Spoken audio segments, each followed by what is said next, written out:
সততা, নিষ্ঠা ও পেশাদারিত্বের সাথে কর্মকর্তাদের দায়িত্ব পালনের নির্দেশ দিয়েছেন অর্থ উপদেষ্টা সালেউদ্দিন আহমেদ। রাষ্ট্রের স্বার্থেই কর আদায়ে আরও আন্তরিক হবার তাগিদ দেন তিনি।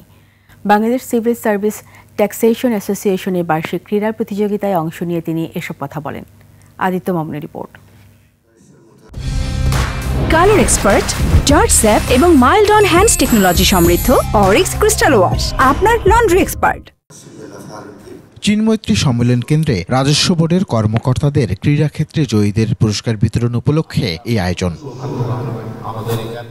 অনুষ্ঠানে যোগ দেন অর্থ উপদেষ্টা সালেউদ্দিন আহমেদ। দেশের সামগ্রিক অর্জন ও অর্থনীতিকে গতিশীল করতে আন্তরিক কর্মপরিবেশ সৃষ্টির আহ্বান জানান তিনি। কারণ পরিবেশটা যদি ভালো না হয়, আপনাদের নিজেদের কিন্তু দক্ষতা এবং কর্মস্পৃহ কিন্তু কমে যাবে। কাস্টমস, ভ্যাট এগুলো আদায় করা একটা দক্ষতা লাগে। চট করে কাউকে বসিয়ে দিলে সেটা করতে পারবে না।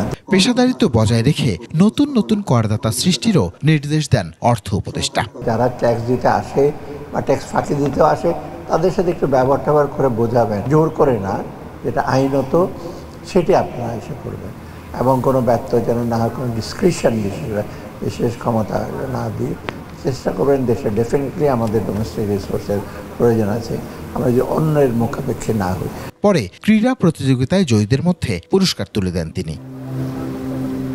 আদিত্য মামুন, 21 টেলিভিশন, ঢাকা।